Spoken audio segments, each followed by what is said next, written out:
Hey family, what's going on? Klaus here, and today we're going to be discussing something that you guys have been asking me about for a very long time.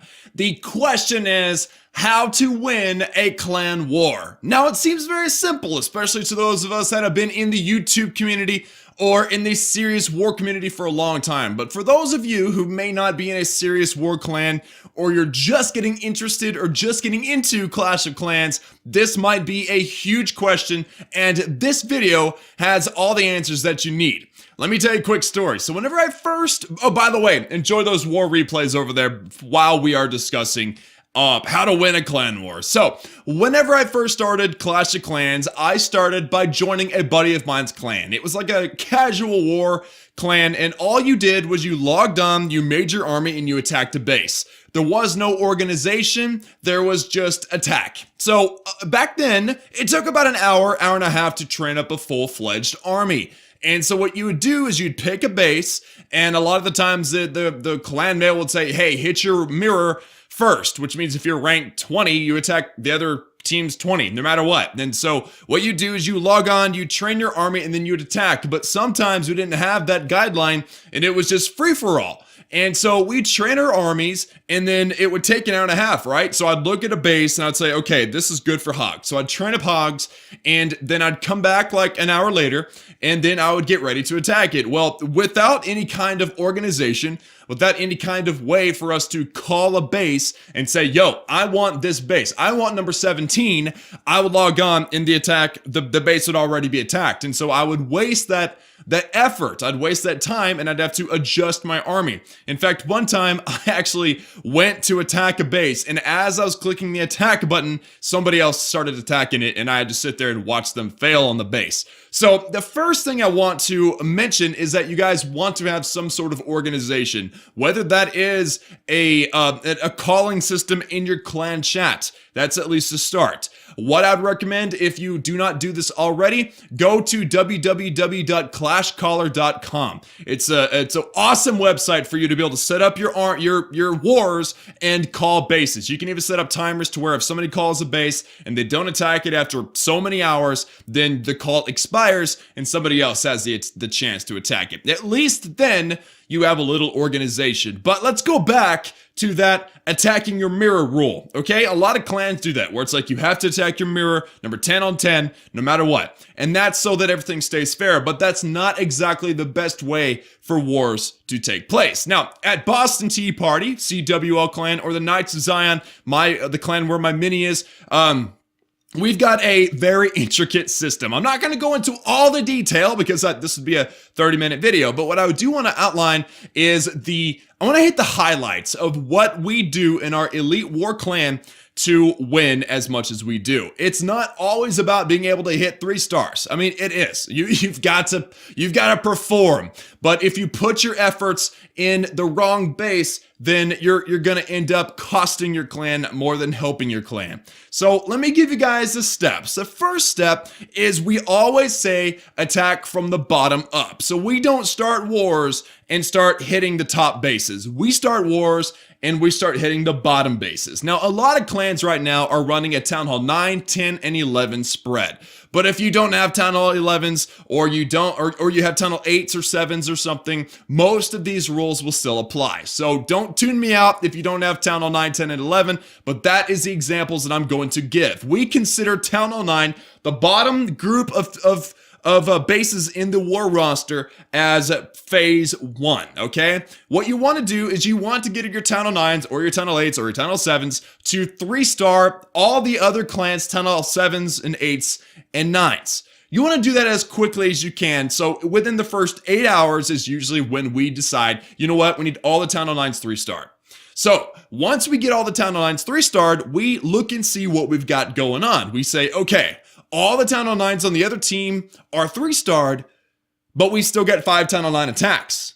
So what we do is we normally don't waste those attacks. We normally don't say, hey guys, just attack a base just for fun. No, we normally use those Town Hall 9 attacks to scout Town Hall 10s. And so what I mean by Town Hall 10, what I mean by a scout is we use their attack to gain information, not stars. So for instance, if a Town Hall 9 is attacking a Town Hall 10, he'll usually send in, or she'll usually send in dragons or balloons or some sort of air attack based on the base. You know, sometimes you need to use ground for specific bases. We'll get to that in a minute. But we use their attack to scout for useful information. What is in their clan castle? Where are the Teslas? Where are the traps, like the Seeking Air Mines and the air bombs? Or where's the giant bombs? You know, we use all, or something more specific. If you start a Queen Walk here, where's she gonna go? Do you need to use that wizard for the funnel? You know, or how many bowlers do you need for this, or whatever? You know, it's a way of gathering intel so that the other Town Hall 10s, because remember this is Town Hall 9v10, it's useful so that the other Town Hall 10s can use that information to ensure a more likely 3-star. Now, before we get into Town Hall 10 3-stars, let's go back to Town Hall 9s. Let's say you're like me, and about a month ago, you started for the first time using air attacks. You are more familiar with ground, right? So let's say that because you're more familiar with ground attacks, you will have learned which bases work with the strategies that you're familiar with. So whenever you look at the war roster, you look at the bases that you need to attack, you need to pick the base you're most comfortable with. There's sometimes bases that I look at and I'm like, nuh-uh, dude, there's no way I'm going to 3-star that. There's just no way. But somebody else who may be used to La Lune or more air-oriented people may look at that base and say, oh, that's easy. So don't attack a base you're not comfortable with. Now, there are situations where, like in our situation, we've got somebody that's considered our war general. All right. So our war general creates our war plan, generally follows the guidelines in the order that I'm giving you now. But the war general at the end of the war will say, hey, Bob, attack number 9. And hey, Klaus, attack number 10. And whenever he says attack number 10, that's what you do. Even if you're not comfortable, it's best to get an idea or get help from other Town Hall 9s or 10s or whatever Town Hall level you are, especially co-leaders, because they've likely been around the longest and know what they're doing.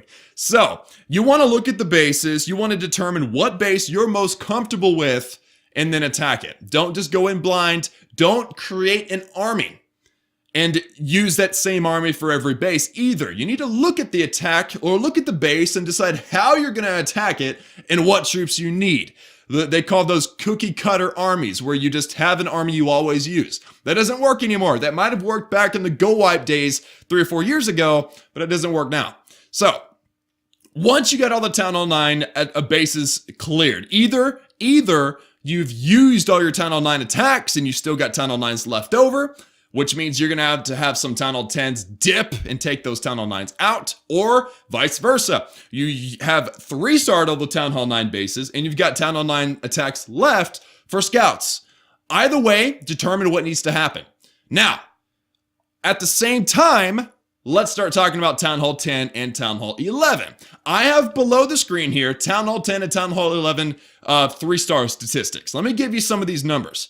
If you're a Town Hall 11 and you're gunning for a Town Hall 11 3-star, you have a 33% chance of getting that successful. That's actually 0% chance. This is based on CWL statistics, so it's not like global supercell statistics, just from CWL. There has been no Town Hall 11 fresh 3-star attempts, but every single Town Hall 11 3-star in the CWL has been a cleanup attack from a Town Hall 10 attacking that Town Hall 11. Now, I don't want to lose you. Let me back up a little bit and say you're more likely to get a Town Hall 10 3-star from a Town Hall 11, because here's the statistics. The odds of a Town Hall 10 3-starring a Town Hall 10. I'll say that again. The odds of a Town Hall 10 3-starring a Town Hall 10 are only, let me find it, 1% on a fresh hit and 15% with a cleanup attack. So that means that a Town Hall 10 only has a 16% chance of 3-starring another Town Hall 10. But a Town Hall 11 hitting a Town Hall 10 has a 78% chance of 3-starring that base. So you've got 16% on one hand, 78% on the other. That's a 5x, that's a 5x change. You're 5 times more likely to 3-star Town Hall 10 as a Town Hall 11. Makes sense, right? The Grand Warden, better troops and everything. So the mindset is, why not get as many 3 stars as possible? So let's go back to our Town Hall 9 discussion. We've 3-starred all the Town Hall 9s. We've got some dips on some Town Hall 10s, but we're not going to use our Town Hall 10s to 3-star other Town Hall 10s, because what I just told you, 16% chance of a 10v10 3-star. So what we do is we start out trying to 2-star the Town Hall 11s with our Town Hall 10s. Because the odds of that are much, much higher. You can 2-star base much easier than 3-star them. That makes perfect logical sense, right? 46% of all Town Hall 10v11 attempts end up 2 stars. That's really, really good. That's 46% more. That's 46% 10v11 2-star than a 16% chance of a 10v10 3-star. So the logic says you're 3 times more likely to 2-star that Town Hall 11 than you are to 3-star that Town Hall 10. So you might as well put your efforts towards something a little bit more profitable for your clan. So what we do at Boston Tea Party is hour number 1 of our wars. We set up a plan. We say Town Hall 9s, 3-star Town Hall 9s. Town Hall 10s, certain ones, really, really good Town Hall 10s. Your job is to 2-star the Town Hall 11s. Now we normally get all that done within the first hour. Town Hall 9 V9s and Town Hall 10 V11s. Once you get all the Town Hall 9s 3-starred and you get your Town Hall 11s 2-starred, now it's time to start really figuring out what you're going to do with the Town Hall 11s or Town Hall 10s. The Town Hall 10 game is the master trick of war right now, especially in the CWL. If you can get some Town Hall 10 V10s, you're doing really, really good. If you can't do that, what better way to use your Town Hall 11 attacks than to 3-star Town Hall 10s, because Town Hall 10 3-stars are so rare. You might as well use your Town Hall 11 attacks as wisely as you can. So here's what we do. We've 3-starred all the Town Hall 9s. We've 2-starred all the Town Hall 10 or Town Hall 11s. Now it's time to start 3-starring Town Hall 10s. Generally what we do is if we've got some scouts, we send in some Town Hall 10s to attempt some Town Hall 10 3-stars. Again, not very likely, but it is a possibility. We will also use a few of our Town Hall 11s, maybe a quarter, maybe a half of those Town Hall 11 bases to 3-star some of the Town Hall 10s so that our Town Hall 10s don't have to worry about it. We use every single one of our Town Hall 10 attacks after all the Town Hall 11s have been 2-star to 3-star the Town Hall 10s, if it's even possible. Once you've gotten all the Town Hall 10s 3-starred, assuming you've still got Town Hall 10 or 11 attacks left, which is very unlikely, then you go for Town Hall 11 3-stars. Because right now, the game is won. Y'all hear me out. The game is won with Town Hall 11 2-stars and Town Hall 10 3-stars. You must get all those 11 2-stars, and you must get as many Town Hall 10 3-stars as you can. If you can manage to 3-star all the Town Hall 10s and 2-star all the Town Hall 11s and attempt some Town Hall 11 3-stars, you are in an elite level of war. Now, I know that was a lot to swallow, guys, and that's why I'm repeating myself a lot. So let's start from the bottom and work our way up once again. We are very respectful of other people's calls. We've got an app called War Match on Discord. That's a very helpful tool. Other people use Clash tools. You can use what you want. I think Clash Caller is probably the easiest thing to set up at the beginning of any clan that's really trying to get serious. But then you move into the big idea strategy of war attacks, and that is bottom to top. 3-stars, as many as you can get. Starting out the bottom, Town Hall 9, 3-starring Town Hall 9. And let me give you some statistics. 62% of all Town Hall 9 V9 attacks are 3-stars. So that means that you're 62% chance of grabbing that 3-star.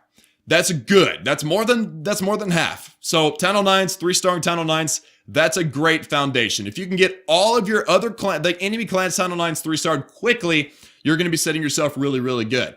The more efficiently you can do that, the more Town Hall 9 scouts that you can have on Town Hall 10 bases, the better. Now, at the same time, we're using a couple of Town Hall 10s to 2-star Town Hall 11s. That way they're off the board. Once Town Hall 9s are 3, Town Hall 11s are 2'd, the Town Hall 10 game begins. What we'll do is we'll try to get as many scouts as we can on Town Hall 10s. We'll dedicate a few of the easier looking bases for Town Hall 10 versus Town Hall 10 3-stars. and we'll use a few Town Hall 11s to 3-star the Town Hall 10s. Once you get all the Town Hall 10s 3-starred, which is difficult, you use the remaining attacks to attempt Town Hall 11 3-stars. Town Hall 11 3-stars are the most difficult thing in the game. For a Town Hall 11, of course. Town Hall 11 v11 statistics, again, 33%. So if you can manage to 3-star all the Town Hall 9s, all the Town Hall 10s, and have all the Town Hall 11s 2-starred, and you have attacks left, you're sitting pretty. Now, this is something that I never really understood up until, just a couple of months ago before we entered CWL. I always assumed use your top attackers to hit the top bases. But that's not always the best thing. What if the war was coming down to 1 star and you're the top guy or girl? You're the top guy and you have a Town Hall 11. You have the opportunity of attacking a Town Hall 11 for 1 star to tie the game, or you can attack a Town Hall 10 for 2 stars to win the game. Which is the better option? Grabbing 2 stars on a lower account or grabbing 1 star on a higher account? Well, obviously grabbing 2 stars is the best option. So by using this entire system that I've laid out for you as something that a lot of the elite war clans are using to get the best bang for the buck in their attacks, it's all about getting the most efficient 3 stars that there are. So that's what I'm aiming for, guys. I'm hoping by 1, being more organized, being more considerate of other people's attacks, 1. 2, following an attack strategy system that gives you the most efficient attacking in your clan. And 3, making sure that you as an individual are comfortable with the base that you're hitting. You and your clan will be able to continue to improve as a clan as a whole. I want, and this is not just me, this is the majority of the serious war clan community. We want more clans to join our cause. We want more clans to become what we need. We want more competition is what I'm saying. So I recommend highly that you share this video with the leaders of your clans. If you are a leader, I recommend that you share this video with the members of your clans so that everybody's on the same page about how these wars should go. First 8 hours, Town Hall 9's 3-star, Town Hall 11's 2-star. By the 16th, 18th hour mark, you've got about 6 hours left. You want to attempt to have all those Town Hall 10s 3-star. If you can. The importance is that you get those Town Hall 9 attacks in as early as you possibly can. That's really what it all boils down to. Because if you can't get all the Town Hall 9s 3-starred with your Town Hall 9s, your Town Hall 10s have to waste their attacks on Town Hall 9 dips. And by the way, 10v9 dips right now are 95%. So that's really, really good. But you don't want to have to waste that attack. You want to try to get that 3-star in a Town Hall 10 because there is no possible way. A Town Hall 9 3-starring a Town Hall 10 has only happened 1 time out of 368 attacks. No, I'm sorry, 819 attacks. That's amazing. So the statistics support all that I've told you guys. Let me know in the comments your thoughts. I try to keep it as simple as I could, and I hope you enjoyed the replays. Guys, like the video if you liked it. Share it with your clanmates. Spread the word. Spread the information. Help everyone to get better. That's what this video is all about. I hope you enjoyed the replays, guys. Subscribe if you have not joined the Klaus family. And as always, guys, I love each and every one of you. I hope that this was helpful. And I will see y'all again next time.